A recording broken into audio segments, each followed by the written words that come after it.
Welcome everyone to our graduate caucus writing session. My name is Rachel Ahrens, and I'm joined today by my colleague, Joe Konetsny. We are glad to have you all with us this morning. The purpose of these writing sessions is to provide graduate students with tips and insights on writing and presenting their research papers to academic audiences. And it is unique in the sense that it facilitates interdisciplinary discussions between HTI's graduate students and professors of a variety of functions such as history, education, social work, and others. So that way each attendee can receive ideas and tips that are unique to those that they would receive from academics and supervisors within their own disciplines. So we really want to foster bigger and brighter thinking in these workshops and provide students with unconventional tips to be avid researchers. So in the near future, we will have members of different faculties coming in to give their approach at research. And today, giving his approach, we have Dr. Rajendra Baikady, a postdoctoral fellow in social work. He will talk to us about navigating institutional and cultural demands while researching and traveling internationally. And he will also be talking to us about using appropriate discourses in research papers. But before we invite Dr. Baikady to the pulpit, we will start with a few introductions, and after that, we'll get right into the presentation, some Q&A, and then talk a bit about the upcoming sessions. So my name is Rachel Ahrens, as I mentioned before. I am a recent graduate of the Schulich School of Business, where I majored in finance and marketing. And I'll talk a bit about what brought me to HTI, or Harriet Tubman Institute. As a young adult, I volunteered at an organization known as MACA that contributed to the Black community. So I was a summer school teacher in math, English, and Black history, and I was a mentor who helped to veer some young Black men away from criminal activity and towards higher academic performance. So I continued giving back to the Black community at a criminal law firm thereafter. And so I was very much entrenched in the work of DEI. So during my university years, I wanted to follow up with my childhood passion for diversity, equity, and inclusion and African history. So I decided to take a few history courses, and that definitely made me feel a lot more empowered and better informed of my African heritage.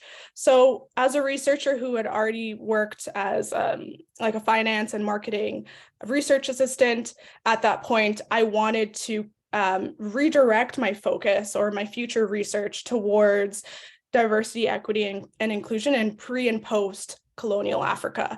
So that was what brought me to HTI, and I'm dedicated to continuing that work with others, learning about how to conduct that research in the best manner, and talking about the practical and immediate solutions to solving racial inequity in North America, especially as a business major. That practical side is very important. So I look forward to having those discussions with you all in the future and with Professor Baikady and Emmanuel today. Thank you, and I'll hand it over to Joe to introduce himself. Hi, everyone. Thanks for having me. My name's Joe. I'm just finishing the Art History and Visual Culture program here at York, and I have focused primarily on the Swahili Coast. But I more recently have been working with the African Biennial of Photography in Bamako, Mali. So that's kind of like my main area of focus at the current moment is contemporary photo practices in Mali. I also just wanted to give a special recognition to Myrtle Sodi, who was really helpful in helping organize these sessions. She was unfortunately not able to make it today, but we just wanted to quickly thank her for all of the kind of organizing work that she did for this project. If you don't mind just flipping this slide. And I'd love to just, before he shares his PowerPoint, quickly introduce today's speaker. So we are really honored to be joined today by Dr. Rajendra Baikady.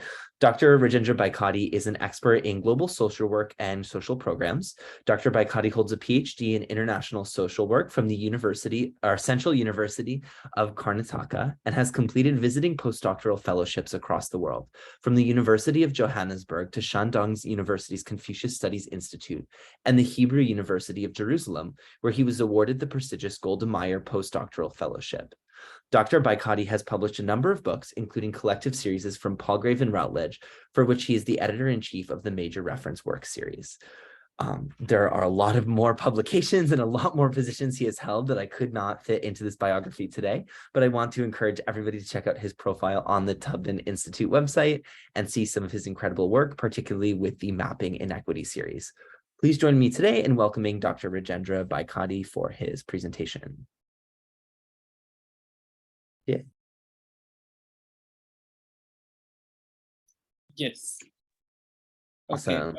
Switch over. Yeah, sorry, awkward like Zoom switch over now.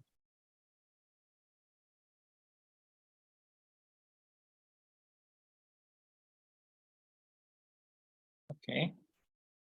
So first of all, thank you so much for this opportunity.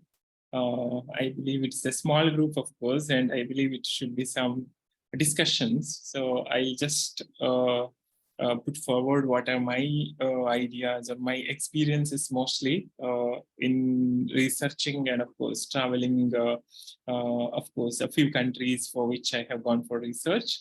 And at the moment, I'm in India, actually. I have got an appointment recently in Central University of Kerala, and I'm working here now. So before this, I was in South Africa for my postdoctoral research. And from there, I joined this institution, and I teach social work here in the Department of Social Work. So I can share the presentation, right? Yes, you can. Yes, okay. Okay.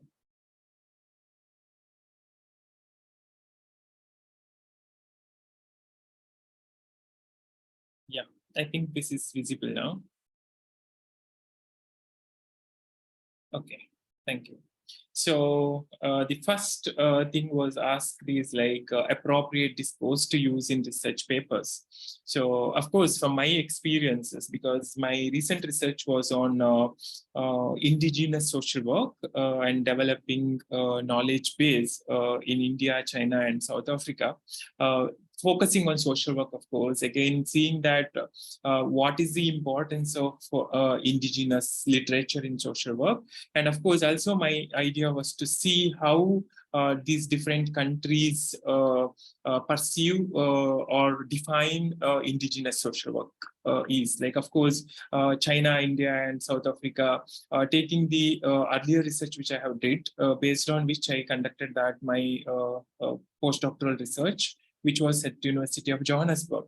And also, I believe what is the effective one to use? Like, is it Eurocentric, European studies, or the West, the Sinocentric, or of course Afrocentric? So these are the words which are used usually.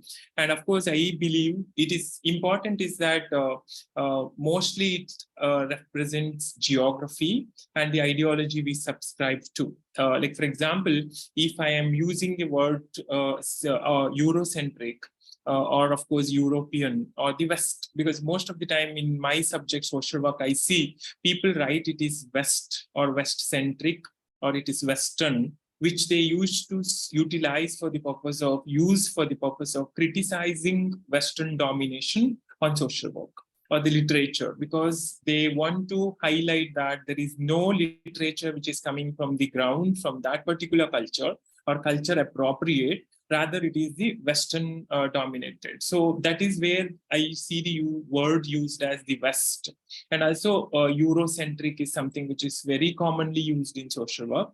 In terms of course, the other words, if I could say, is that indigenization, which is largely used and of course globally approved word, or like a kind of accepted word by the scholarly community. But still there is like decolonization is the another one which we usually use for saying like colonial histories and colonial influence, and then we say that decolonization is required. Of course, I think it's in social work is much, of course, in other subject as well. I see in language, I see in education. So all that there are discussion about decolonization. But of course, when I did my study, as I said, there was discussion about both, like decolonization is something which represents a political, represents as a political concept, whereas we largely use indigenization, and the scholars are much okay to use goes with indigenization rather than using a word called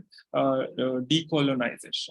So the similar way I see it is like Eurocentric, and of course, even like if it is highlighting criticism of limited worldview, then of course I think using Eurocentric or of course the West is something which is maybe appropriate. And also, is it a criticism of Western domination? So if it is a domination, then I would say, of course, as I said, the West, using the West or West-centric or Eurocentric. So that is something which I see most in social work subject where I research and I have written and I have worked on.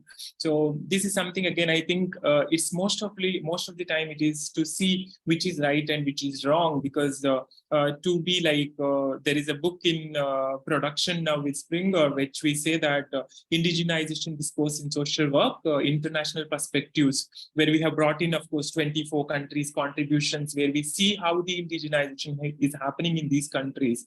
And of course, the introduction chapter, we are just discussing which word is appropriate to use and in what context we can use that. So this is something which, because we see a lot of literature on this, but at the same time, there is no a single understanding or a kind of like which one is right to use or which one is not right to use. So that kind of discussions are very less, I at least what I have observed in social work.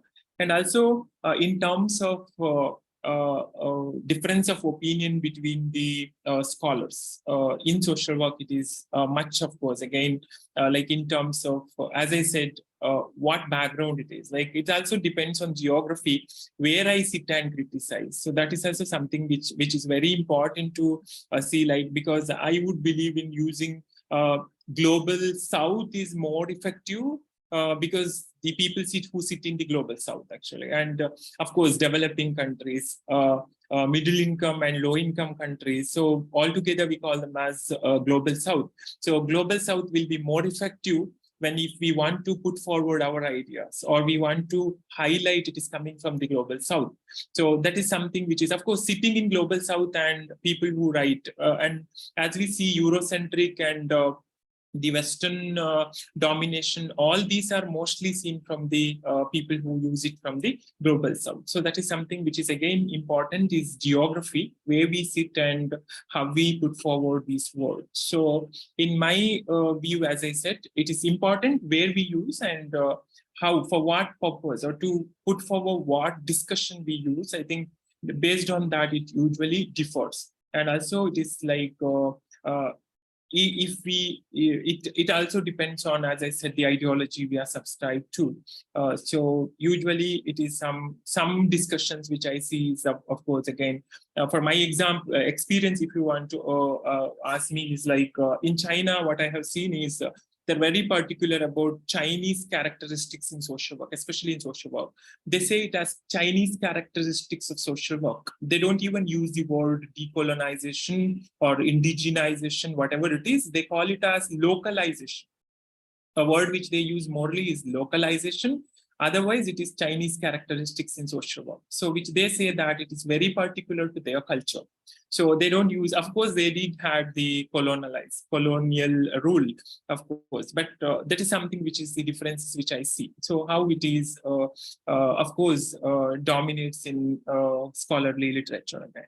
So, and going on to applying for a research paper grants, I would focus more here because I think I felt it is like maybe useful, and also it may be especially useful for the graduate researchers.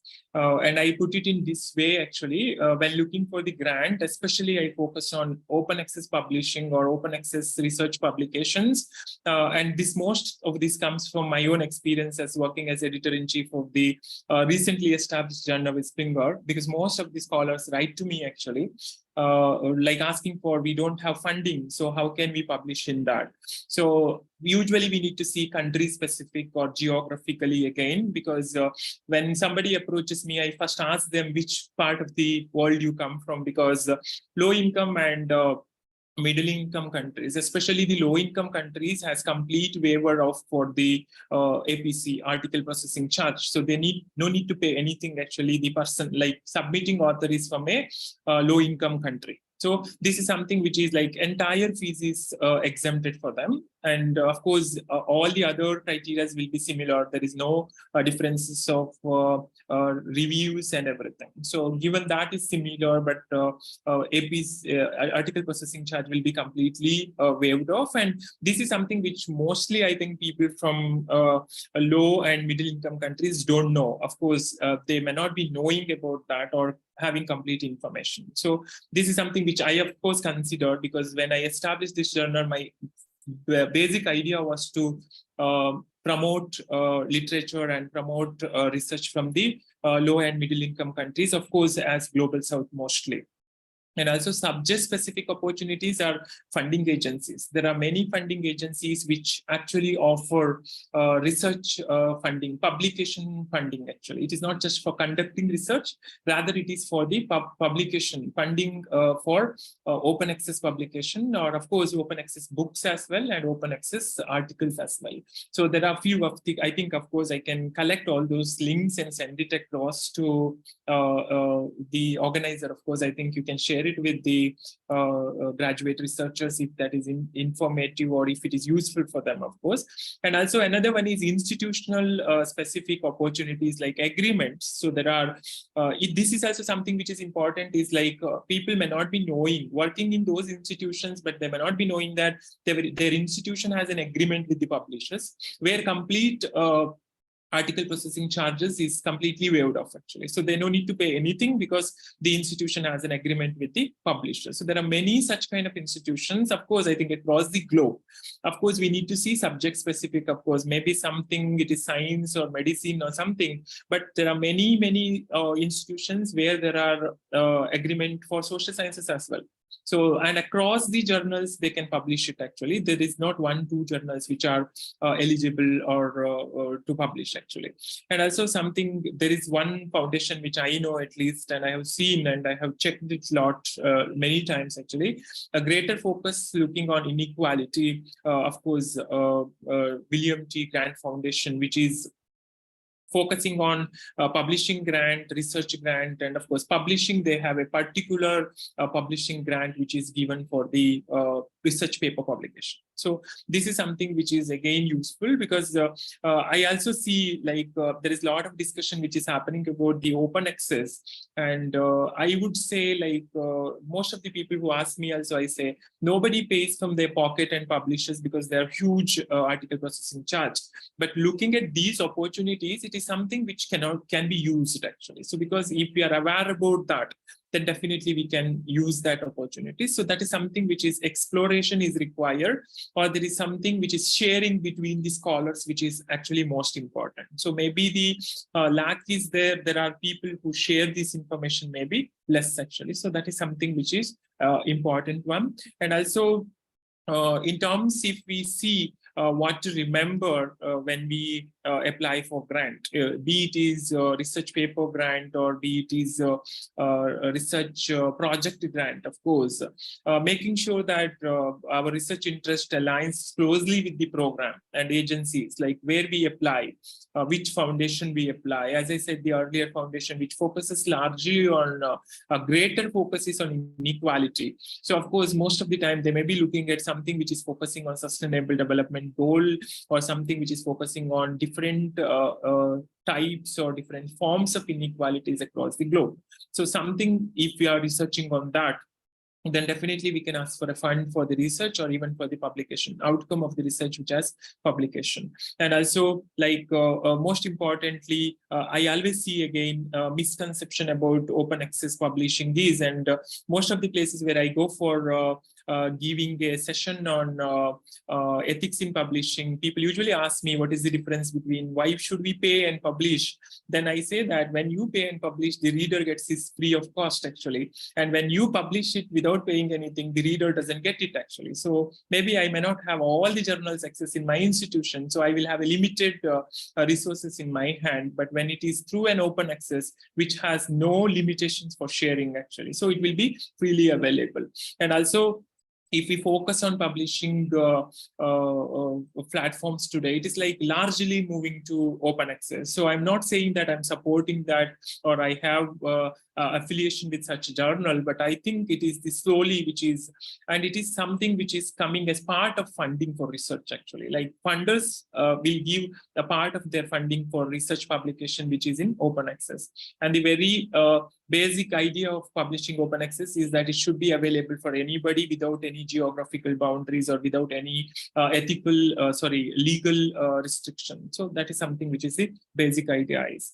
And also judging something not funded as failure.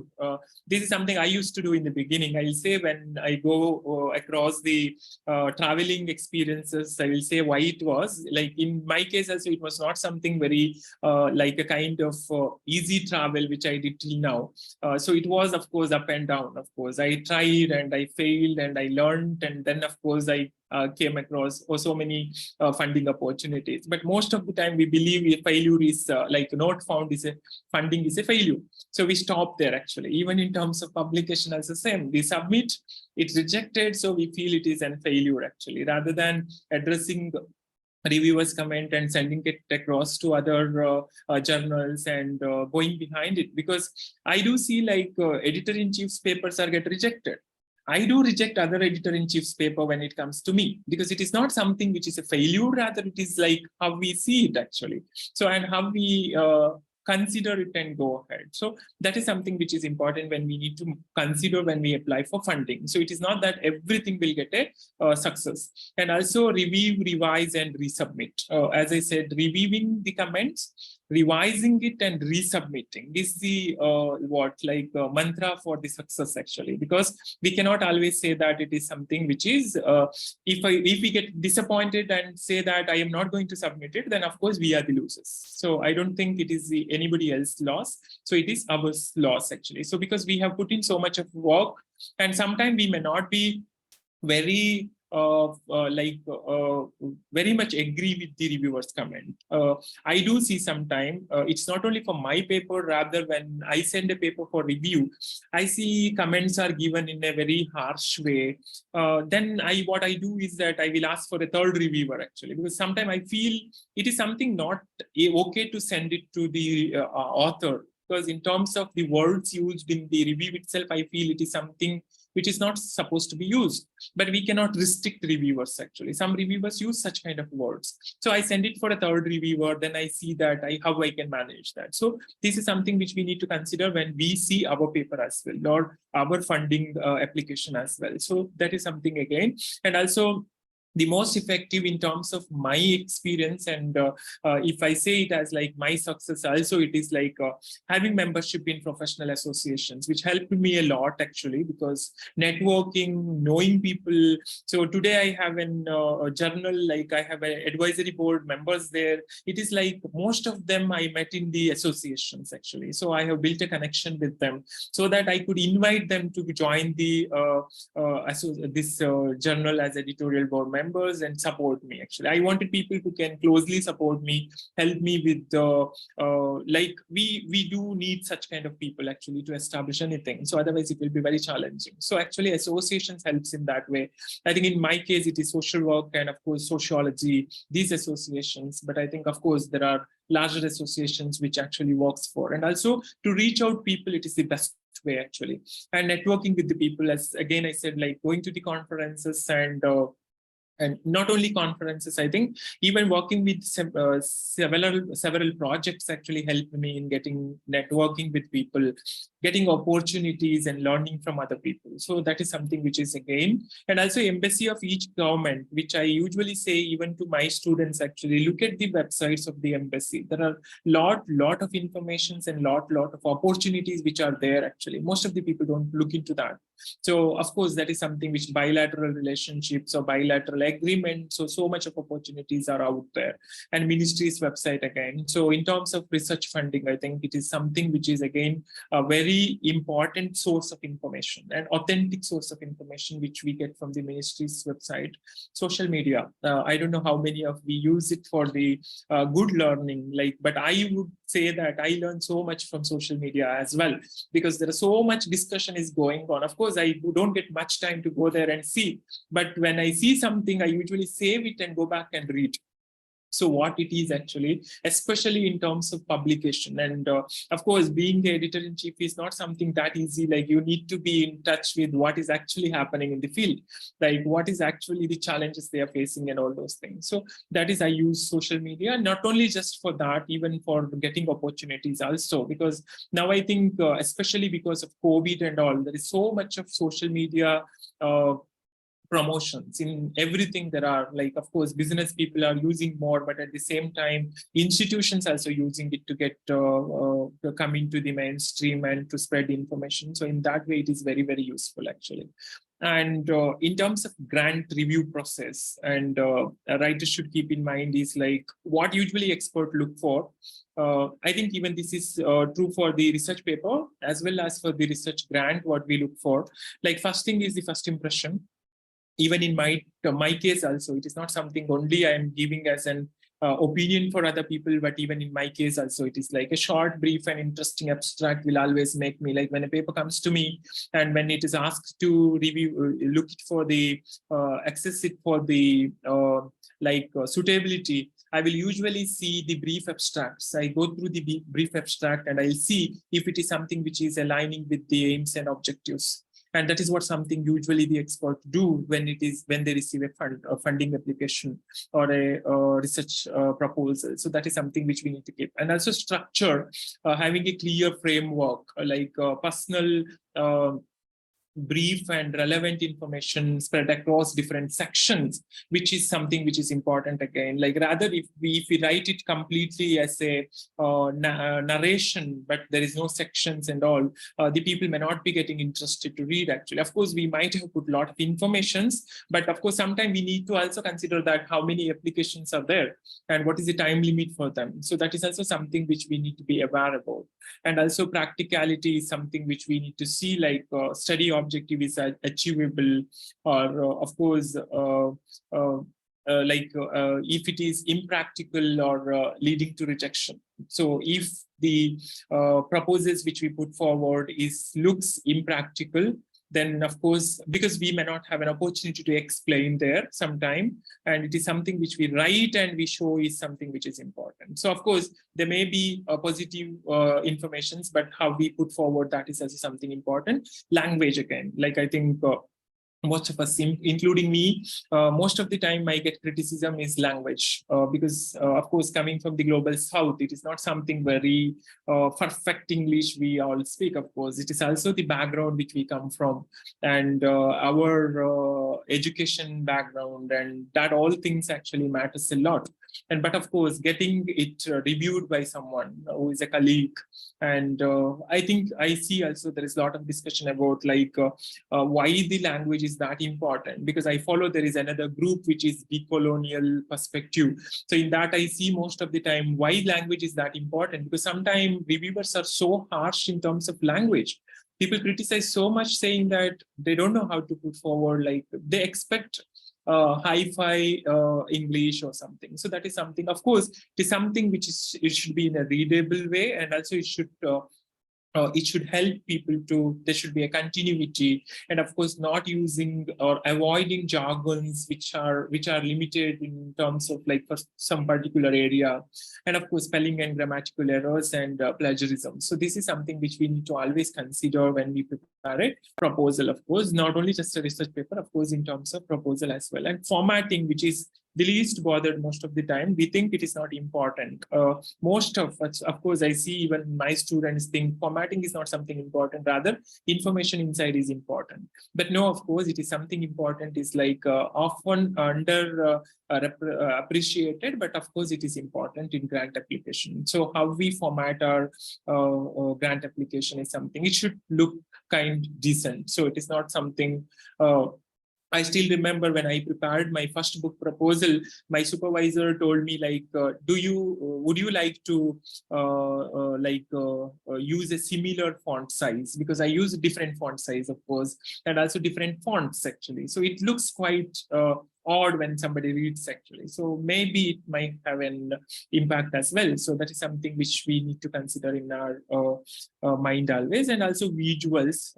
Of course, sometimes it is like a picture tells 1,000 words. So rather than writing it, so if it is possible to use pictures or even graphs and those things which we can always use and effectively communicate rather than writing it in words actually. And also limitations and solutions. So writing limitations directly in a proposal may have a negative impact, but at the same time, if we can say that how we overcome that limitations, that adds on a lot to our proposals actually, because they will get an idea, the expert or the reviewers will get an idea. Of course, the person is aware about the limitation as well. At the same time, the person is also aware how to overcome by that. So this is something which is again important, and also following the guidelines. So most of the students, I also see that we don't follow the guidelines which is prescribed. Even in terms of submitting a paper, I see sometimes I receive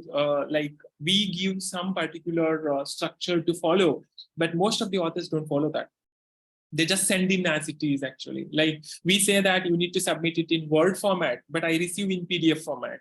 So we say that you have to keep it in this font, but I receive it in 14, 16, 17 font actually. So of course, we think it is something which is not important, rather what is written inside is important. But at the same time, following the guidelines is also something which is important, which may give so many messages to the people who are actually going through or who may be looking into that. So that is also something which is an important fact which we need to keep. And some prerequisites also for application is like a well-researched proposal, of course, if it is for funding or if it is for publication also.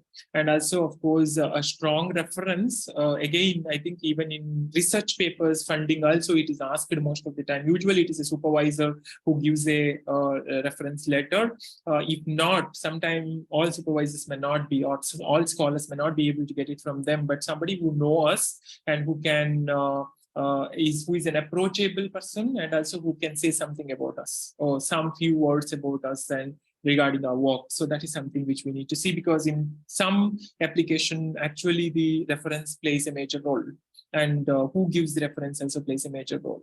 And also statement of purpose. So most of the applications will also ask for a statement of purpose. Like for example, application is separate, and also they will ask you to write a 500-word statement of purpose, or we call it as SOP.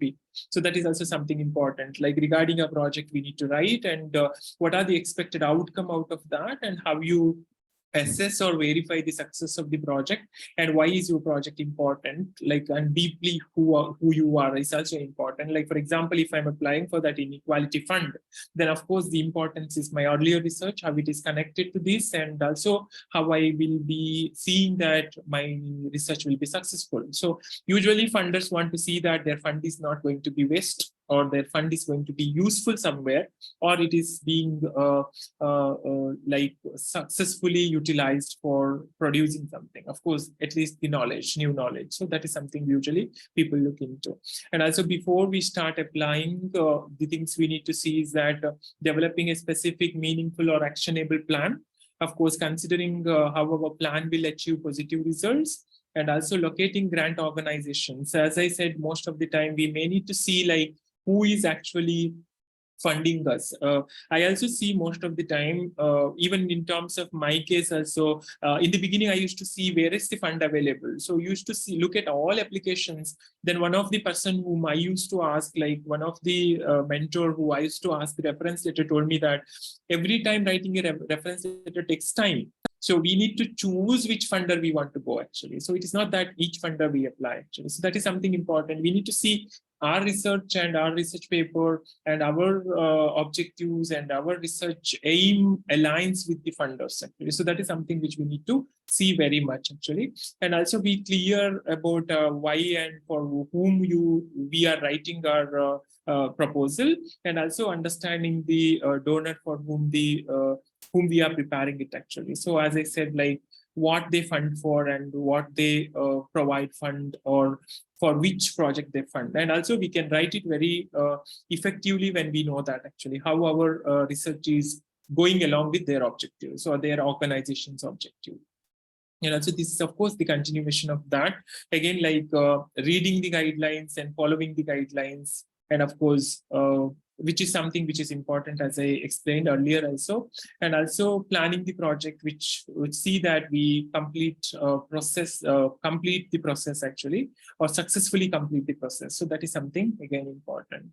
And what usually funders look for is great ideas. Of course, I always believe there is no dearth of fund actually. There are fund availability, but the great ideas is which is something which we need to put forward, and also simple, relevant, and implementable ideas, and of course, great promises, potential for impact from great individuals, and also who have the capacity to deliver on their promises. That is also something they usually see. And also value addition, and also beyond the funding mandates actually. So what actually funders require, or what actually funders expect, can we go beyond that? Like sometimes we only see that this is what required, so let me do that much only. So when we see a project which is beyond that, something which is mostly considered for funding, maybe there are high possibilities that we can get success in that.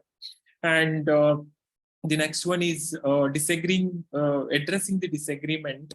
I would say, like, I didn't had much of these experiences, of course, because all the places where I have gone, I had a good supervisors mostly, and there was no chances where I had to get into such kind of a situation, though, because maybe the reason is that I found all my supervisors by myself. It is not something which is a reference by the people actually, rather it is like, for example, my first travel was to China for the purpose of research actually during my PhD, where I did a 6-month coursework for my data collection from China, comparing India and China for my research dissertation for thesis. And that is the time when I found my supervisor through his writing.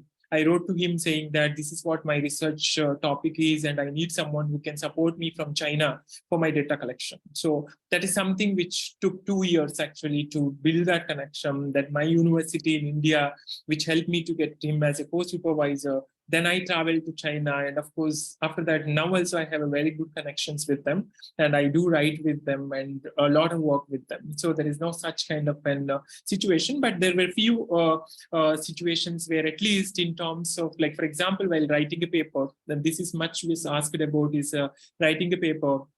Especially people may come from different ideologies. People may come from, there are maybe different perspectives. Like, for example, I'll say, I wrote a paper called, because my studies, again, as I said, it's about India and China social work education. And what I did is, like, how these two countries are different in social work education, given the political background, like communism and democracy.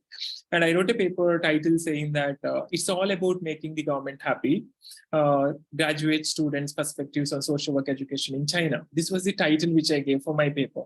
And my both supervisors were the co-authors of the paper actually. And one of the supervisors told me that we should change the word actually. We should not use that it's all making the government happy, because it is not something right to use actually. Then, of course, how I dealt with that is that I explained him why I'm using this particular word actually. And of course, we didn't use that, we changed it actually. Like, of course, keeping the meaning same or keeping the argument same, but the word we changed. So we didn't change much, of course, but we put it in a, of course, I think I couldn't, I don't want it to argue in that sense, or even, like, of course, how we manage that situation is something important. So other than that, I didn't had much challenges, of course. Maybe something is like being prepared sometime. It's like what arguments we usually foresee, because most of the time when we write, it is something which is such kind of a argument may be coming there, or misunderstanding or difference of opinion may be coming there. And also being professionals, like disagreement also, like even showing our disagreement in a professional way. So this is also something important when we deal with, or when we communicate with our supervisors. And also providing the context. As I said, I explained it like why I'm using that particular word, or why I'm using what is the importance of that for that particular paper actually. So what is my idea about that? Like, why I say it is all making the government happy, all about making the government happy. So it is not that something direct criticism, rather I wanted to put it in that way so that it is more effective. So that is something which is, and also focusing on the resolution is something important. And in terms of example, like one example is like, I think now it is also, most of the other cases, maybe what I have come across is not like I experienced, but I have come across when discussing with other scholars is like, in terms of contributions, most of the people say that there is no contributions, but we have to give. I see this discussion everywhere, actually. Even when I go and talk to the scholars, younger scholars, usually it comes actually like, no much contributions, but usually we have to give the credits to the people who are involved in that. So that is something which is again, but I think the present system is like, there is, we do have it in all the journals, right? What is the contribution? Like, for example, how much who contributed and who did actually. Conceptualization did by him, the methodology was by him, and review was by him. So that is something which a statement which actually journals ask for.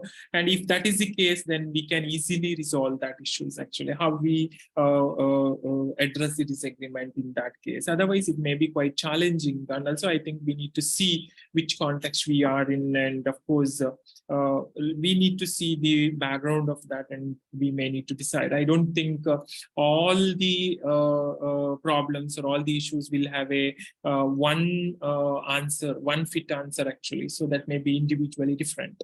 But in my case, of course, this is something which I felt with, but there was not much challenges, of course. In other countries, I didn't have, of course, there was no challenges with the supervisors or the research. Of course, I had issues with the reviewers most of the time, but of course, for that also my supervisor used to help me to like how to address reviewers' comments, because sometimes we get so angry, like how can the person ask such kind of stupid questions? Usually, like you write everything, but then people usually ask you that, what is this? They will just turn around and ask you, what is this? And re-explain it again. So second round of revision, third round of revision, when it comes, usually we lose our patience, actually. And we say that this is what we did actually, first round itself. So then usually my supervisor used to tell me like, no, this is not the way you need to respond. Like we need to be a bit polite again for the reviewer. And we need to say it in a polite way that we did revision. So this is something which is actually I learned from my supervisors. And also experiences with traveling, I think, as I said, I traveled, of course, this is the 4 countries which I traveled, and I stayed for some time in these countries, actually. Like, for example, China, I stayed for a year for my doctoral and postdoctoral, also for again.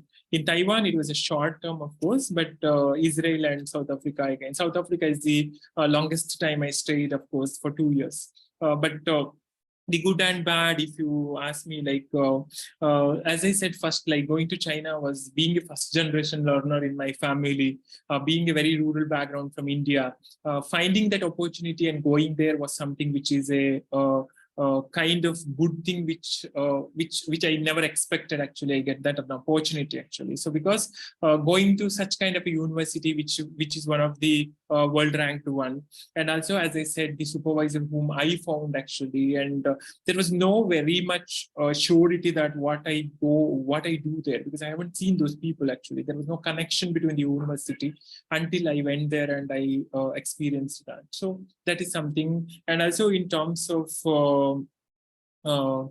supervisors, as I said, I had very good supervisors there, and in terms of supervision, I didn't had any problems. I do have, as I said, I do have very good connections with them today as well. And in terms of culture, of course, I think language was a problem for me, of course, in China, because I couldn't learn the Chinese language. So limited interaction was one of the maybe I have missed a lot of opportunity because of that, because of course, to understand the culture and to more interaction which requires language, of course, I did had the friends who used to translate the things. And of course, I was part of many cultural gathering and all those things. Even my supervisors took me for a 3 days village trip, so where I could see the villages of China and all those. But still, I believe language was one of the like bad thing which I would say, like, because I didn't know their language. So that is something. And also in terms of other is like I never experienced something like being an Indian and othering or because I'm an Indian. So I haven't experienced that kind of any experiences throughout my stay in China. Of course, I would not say that it is something which is a bad experiences from anybody, of course. And of course, in terms of culture, as I said, I had a lot of opportunities, but because of language, I was not able to like go in depth into that. And in terms of Taiwan, I would say again, supervision was best. I had a supervisor. Again, I found him through the online way only. And also, of course, country, which I like is a small country. I could go across the entire country actually, because it's a very small and you can go across the country in a half a day. Like it doesn't take you more time actually, and also very well connected and all. And in terms of research and because I was a part of their school, so I had a lot of interaction opportunities, and data collection was much easier for me in Taiwan rather than in China actually. It's also because of the topic, and also it's because of the orientation of the I think the government as well. It is important because in China, going and talking about democracy and communism was quite challenging actually. It's not that easy actually. How people will respond is something which is quite challenging, but it was not the same challenge in Taiwan actually, because the country is different again, like the approach is different again. So that is something.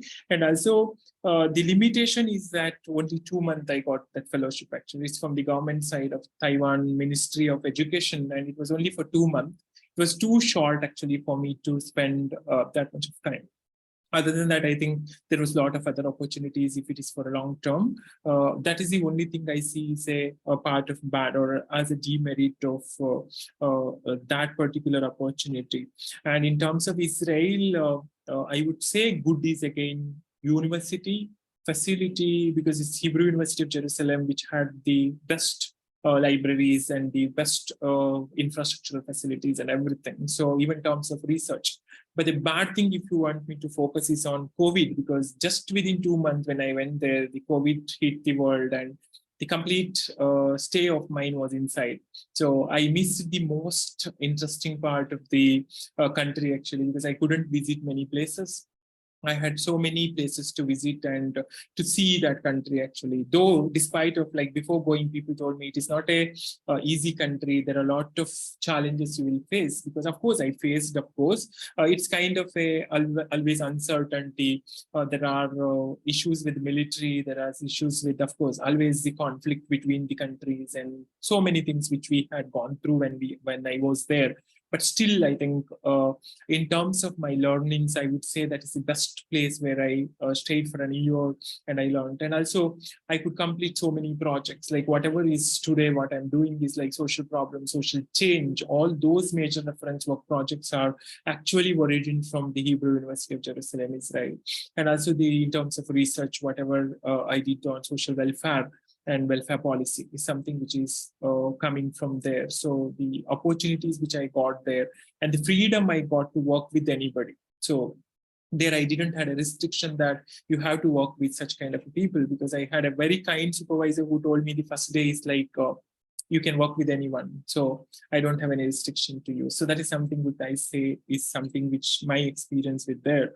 And the last one is South Africa. It is like, again, COVID complete was there. Of course, I went there somewhere in the 2021 somewhere, and most of the time was inside, and university was not that open. But as I said, the most interesting part in South Africa was meeting different people. Of course, it is not in person. Only in my university, I could meet people in person, like University of Johannesburg. All other university people I met is like online only. Data collection was online.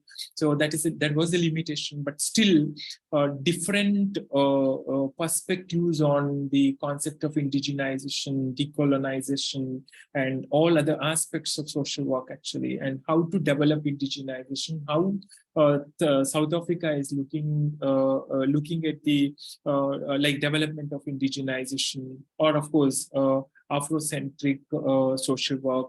These are the things which actually very interesting one.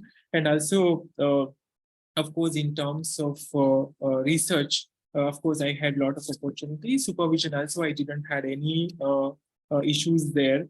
Of course, in terms of a beautiful country. I think most of the people will say that South Africa is a beautiful country, because before going, my supervisor only told me like, are you very sure you want to come to South Africa? Because especially the place Johannesburg, most of the people say that it's not that easy to live in Johannesburg, actually, being from an outsider. But I didn't had such kind of an idea before going there. But of course, I felt that is the most beautiful country which I visited, despite of the issues which are there, of course, in terms of like you can't go outside by yourself. You have to be careful and all those things. But apart from that, I think it's a beautiful country. And of course, people also, I didn't had any bad experiences in terms of seeing. Of course, there was so much of clashes going on when I was in South Africa, especially about the communities and all. But still, I never had an experience being an outsider, like traveling in all these countries. I never felt that, of course, or I haven't come across directly something which is somebody is othering you because you are an outsider or because you are from a different country. So only limitations or only thing which I would say is that, as I said, I didn't get much opportunity to travel across the country because of COVID again, because of the restrictions and all. When it was time to open up to the world, and of course I had to come back to India, but I believe future I will have an opportunity to go back there, because I do continue my research there with the colleagues from the University of Johannesburg.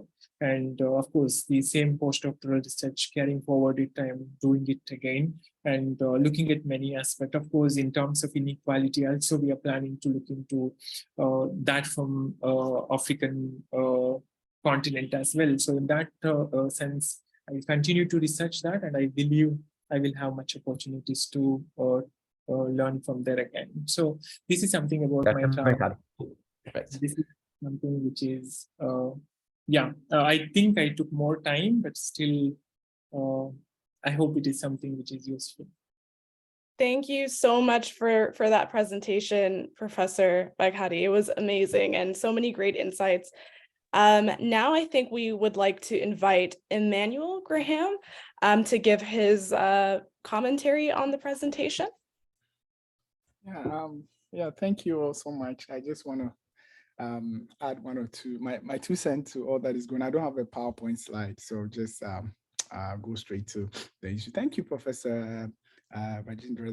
That's in fact some of the things that you said are some of the things that I've been thinking about, some of the things that I've also experienced being a PhD candidate and going through this whole academic journey. It has its own roller coaster kind of moments, and I'm just here to point to some few things. I think one of the things that I want to point out in my experience is balancing the whole supervisory demands and dealing with your supervisory committee. One thing that I'm experiencing, that I have known, is that you need to know your supervisor's strength and their expertise. And so I believe there's wisdom in the selection of a committee. In other words, that for PhD dissertation, you don't work with just one person. So you have 2, 3, sometimes even 4. I think there's a lot of wisdom in that because they all have their strength in various capacity. Using my committee as an example without mentioning names, I know the one who is very strong theoretically. I know the one that is very strong empirically. It doesn't mean that the one strong theoretically is not strong empirically, but in terms of who is bringing what to the committee and to my dissertation. Currently, my thesis, I'm looking at neoliberalism and resource nationalism in Africa, particularly Ghana. So it's a critical political economy analysis of petrol development driven industrialization. So I'm trying to see whether we, over the past 10 years plus, since we discovered oil and started producing, whether we have any similitude or some sense of nationalization or local content or community development, something like that. So and currently I'm in the field. I'm interviewing experts both on Zoom and in person. And it's quite interesting in that regard. So again, back to the point that I was making, you must also pick your topic in area of interest. I picked my topic in an area of interest. The oil and gas sector has been of interest to me since 2010. Ghana discovered oil in 2007. And from 2010, when I was done with my undergraduate, I just got interested in it. So my master's thesis, I looked at something a bit similar, but I looked at it from the point of view of civil society and what their contributions had been towards the law. That is the Petroleum Revenue Management Act.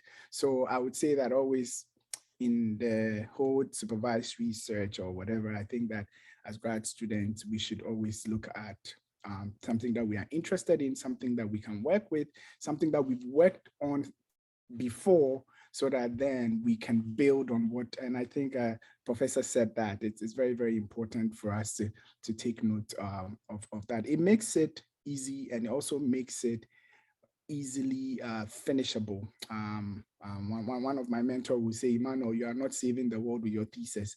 Just work within the time frame, finish it. Once you get your PhD or once you get your master, that was when I was doing my master's. Once you can go and save the world. You know, sometimes graduate student would pick topic that is very world changing.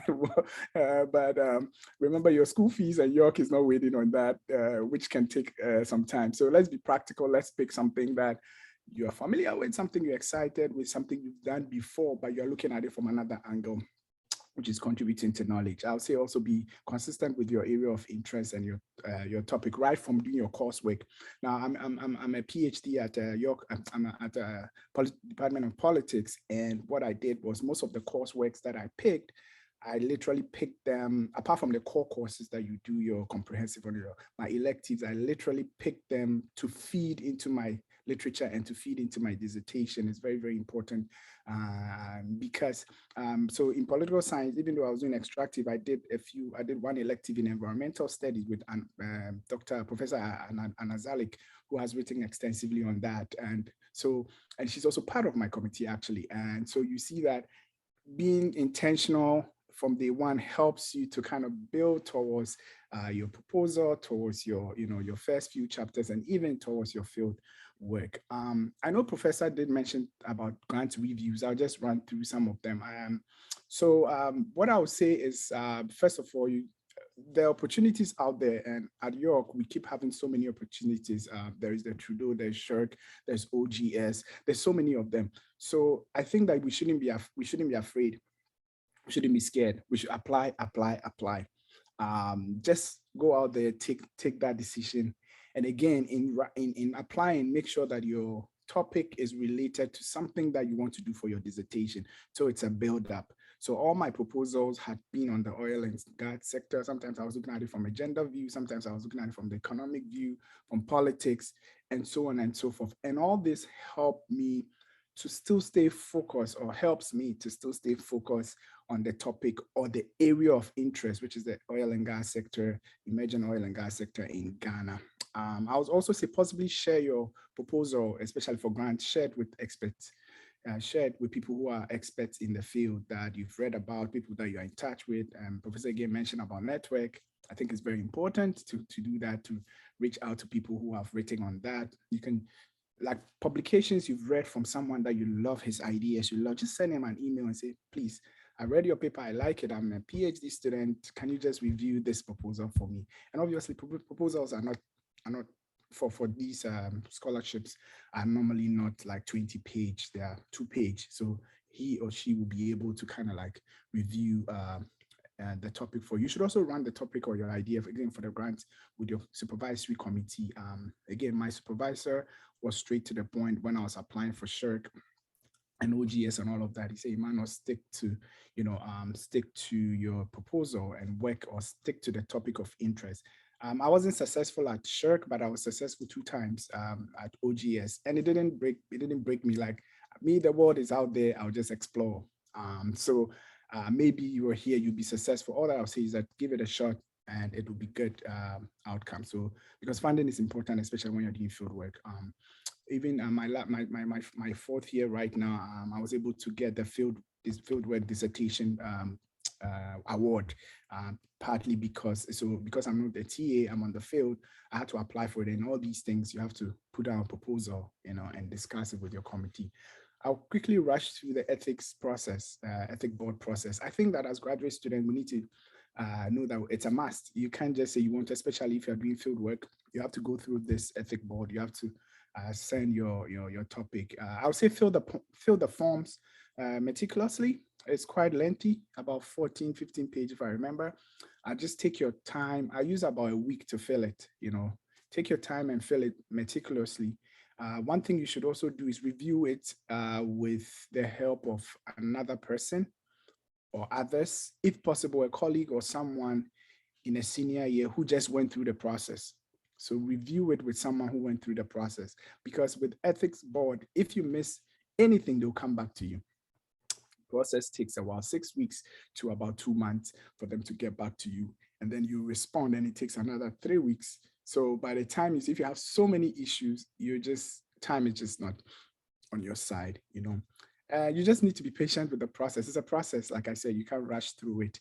And you have to also respond to every comment when they send it back to you. So what happened to me last year is that I got 2 or 3 feedbacks. So once they give you the feedback, respond to that specific feedback and give it back to them.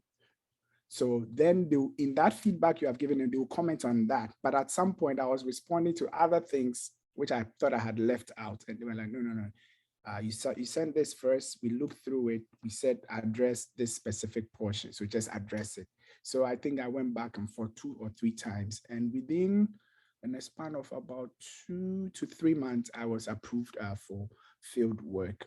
So I would say that be meticulous with that process, and then be concise and detailed as much as possible. The last 2 session I want to talk about briefly is my fieldwork issues. Fieldwork, Professor, it's just interesting. It's fun and sometimes it's a little challenging. But I'll say that right from the beginning, again, in your proposal, have a plan. When I was doing my proposal for my dissertation proposal, the last page, the appendix, I had about 2-page plan where I talked about my first few chapters. Talked about what I'll do. I talked about where I'll be at that time. Without a plan, it makes everything goes anyhow. So try and have a specific plan. People don't do it in their proposal, but I did. I learned it from a friend that have a plan as an appendix, and right year 1, first semester, I'll do this, that. I had everything to the extent of comprehensive, past comprehensive, come to York, do this, go to this place, do that. I'm that detailed. And it's said, you might not stick to the plan, but you have a plan. Because you can cross out things. But if you don't have, then it goes anyhow. It also helps you to keep your supervisors on their toes, because remember, they are not supervising, only you. So again, fieldwork time planning is important. Plan even your fieldwork, who you want to interview at what time. The challenge I'm facing right now, and it can be quite frustrating, even though I'm doing both Zoom and I'm doing in person, is sometimes you schedule an interview and the person you are interviewing doesn't show up. I'm having that for the past 3 weeks. That can be so frustrating. And the sad part is that they give me their time. I literally had one interview an hour before this meeting. He gave me a time. Oh, call me tomorrow at this time. And it's that's how it is. There's no perfect dissertation, and I can't wait that when I'm doing my defense and they ask me, what were your challenges? I'll just pause and breathe and say, these were my challenges, no shows. And I'm glad that some of them is Zoom, but imagine I had to go to their office, which I have, and go and sit there. Sometimes you sit there for 4 hours. They are having, I'm coming, especially with these oil companies, with these experts on the field. It is very nerve-wracking, but I have a goal, so patience is virtue. And then so schedule your interview, schedule your focus group, whatever approach you are using, and also have an alternative plan just in case things don't go the way they ought to go. So what I've told myself is that even though this person says I should interview him tomorrow at 5, I'll make sure that I have another interview tomorrow at 4, so that day is fruitful. Unfortunately, if the 2 of them cancel, that's beyond me. But don't just say, oh, I know this person is going to show up, so I'm just going to dedicate the whole day and that time for that person.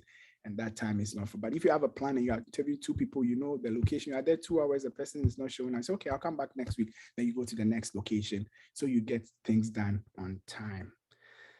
With publication, I mean, that's the last thing I want to talk about. I think Professor said everything, time management is important. Reviewers' comments are very, very important.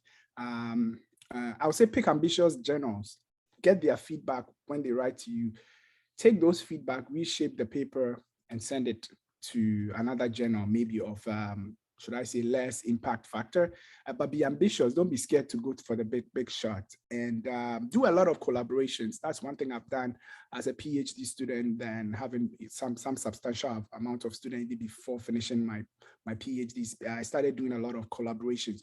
The strength of the collaboration is that it's a paper, but 2 people are writing that paper. So both of you are bringing your strength on board, and both of you are learning from each other. So once you get your firm grasp over the issue, then you can start doing single authorship. Again, collaborative papers, ideally, and in most cases, moves faster than just you writing. That's why I say ideally. There are some people you are collaborating with.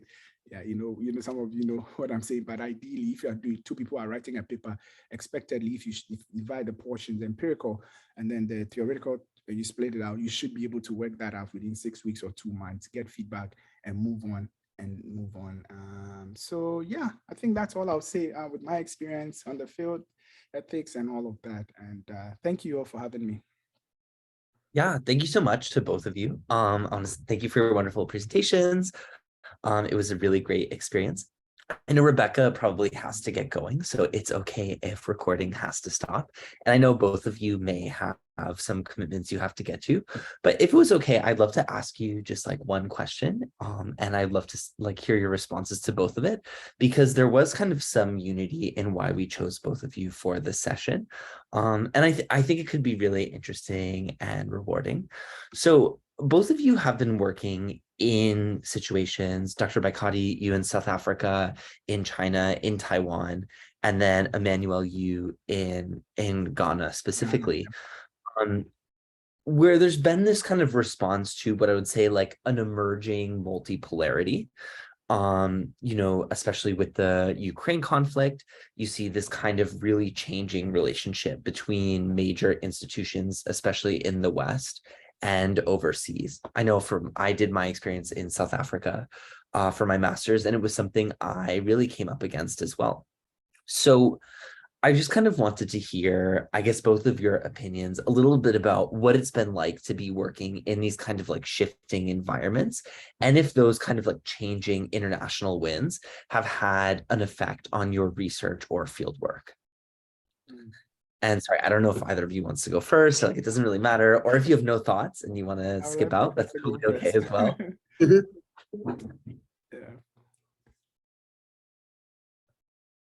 I think you're still on mute. Yes. No, yes. You can go. I can go first. I think with the changing, I mean, the world is changing. The Ukraine issue definitely, and even COVID has been a very strong impact on the global system. Ghana currently, we are in an economic crisis. So I would say that's like we are minding our own business. But of course, once we went for a loan last year from IMF because of our economic situation, that has come with so many restrictions. So and then 2 weeks ago, the Vice President of the United States of America was in Ghana as well, and everybody was, part of the culture of Ghana. They are very conservative in the sense of what we think is our value. So one of the things that was a big issue that came up when Pamela was in town was the LGBTQ community issue, that people were like, oh, she's coming to push it on the Africans and stuff like that. And they were attacking from all kinds of angles. I think all these things are still happening, and they keep happening in Ghana. And as a researcher, one of the things that I find quite interesting is that some things are still the same in terms of my area of research, looking at the whole dynamics between the core and the periphery in terms of development. Africa seems to always go begging, and it's like, we need help us. Yet we have these resources and we are not using the resources, or we are being dictated on how to use, or sometimes our own politicians and people in power in in cahoot or with these Western or these Eurocentric or these other. So some of the things remain the same. And the last point I want to make is that the issue with Russia is also kind of because Ghana started drawing closer to the BRICS. South Africa, India, even with our oil, we've been exporting to China as well. It's bringing an interesting dynamic, which is still evolving, and I'm trying to keep an eye on it to see whether we'll probably stop selling our oil to US and just stick with maybe just India and China and maybe Russia. I don't know. It's just quite an interesting development. But those are my preliminary comments. Yeah, thank you so much. Yeah. If no problem, I just wanted to repeat the question, please. Oh, yeah, of course. I was just saying that kind of with the Ukraine thing and BRICS really emerging as a strong force in the world, a lot of researchers have felt that there is kind of a changing importance. Suddenly scholarship is no longer concentrated in sort of the West or in New York or in these kind of key centers, but has spread out so much more across kind of the global South. So I know you kind of talked a little bit about it in your presentation, but I was just kind of curious if those kinds of shifts and changes have been felt in your own fieldwork or your own work. Yeah, thank you. So actually, in terms of if I look at my subject, of course, as I said, social work is something which my research basically or majorly focused on. So looking at that, I would say yes, of course, because as there is a lot of criticism on Western-centric social work or West-centric origin of social work, but at the same time, we see now Global South is performing better. And of course, there is so much of discourses or there are so much of discussions which is taking place in the Global South, which is actually giving an importance for social work and of course in terms of how it need to be developed and what need to be developed, and because the lack was there earlier, people just followed it, that's it. Like there was no discussion, there was a lack of discussion, and of course we accepted that whatever origin from the West was best, and of course people started following it.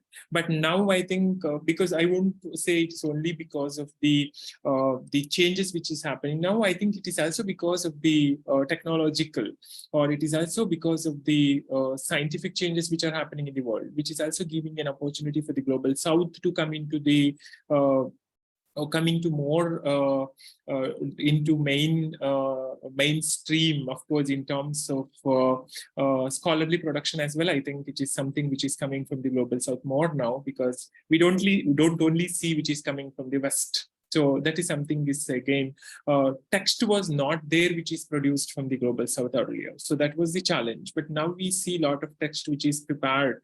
I see again from South Africa, they have a very particular system of adhering to the publications, right? Because they have something called DHT, Department of sorry, I'm not able to get that completely.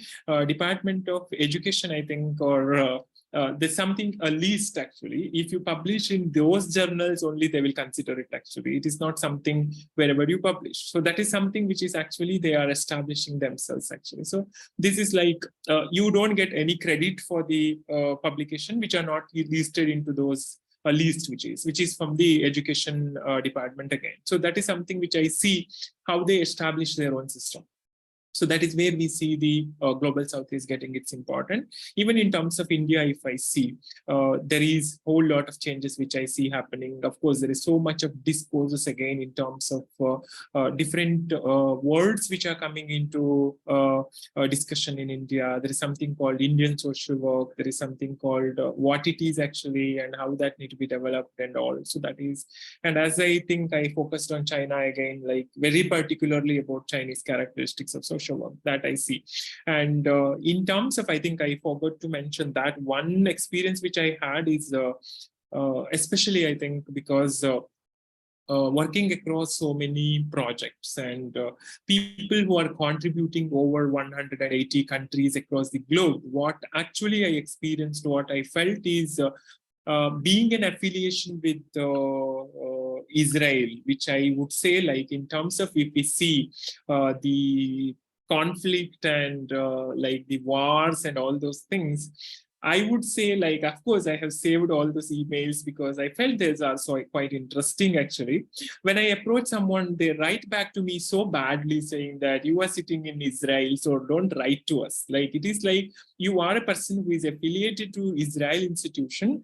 It means that most of the people see that it is something which is Israel is doing a human rights violation. So of course, I don't have anything to say about those discussion and all, but I experienced that actually most from the people who are writing to me. Of course, I haven't responded to that because I felt that is something which is beyond and I should not respond to that. So this is something which I had an experience from many people. Of course, I just ignored it actually, rather I didn't consider it important, or of course, in terms of learning, it is something important for me, but in terms of, I would see like geopolitical concepts which are coming there, and of course I would see, and even I think in terms of Ukrainian and Russian war. So being a person who is in the publication field, I would see so many discussions were there. Even I think I know journals were not considering papers which are published by one particular country. So these are the things which of course going on there. And I would, of course, I didn't had any such kind of reservations at that point of time, but of course I was following all the discussions which were happening there. And I also felt like, of course, my topic was something related to political aspect, but I felt it is not something which is international relationship, or it is not something related to diplomacy, rather it is something related to political orientation of the country and how social work is originating in that, especially as a profession which is fighting for social justice or equality, how it is different in these countries. So that is something which was my concentration was. So I believe I have given the response, which is actually something which is useful, I think. Yeah. Thank you. Wonderful. Thank you so much. This has been really wonderful, and your answers have been incredible. I just want to quickly remind everyone before we end our session for the day, Rebecca wants us all to know that there is the Greta Koger Travel Fund, $500 per recipient. Applications are due tomorrow. But everybody in the Tubman Institute is technically eligible for this $500 bursary, so people should feel free to check that out. I wanted to once again thank our excellent speakers today, Dr. Rajendra Baikady and Emmanuel Graham, both of whom are affiliated with the Tubman Institute. Thank you for taking time out of your really busy schedules, and for Dr. Baikady out of your busy evening. And yeah, both of you have put out really excellent things. Dr. Baikady, with your permission, I'd love to share that future reading slide from your PowerPoint. We'll make that available along with this recording on the website. And yeah, thank you again for your time. Have a wonderful rest of your evening. Thank you. Thank you so much. Bye, Thank everyone. you. Take care. Great.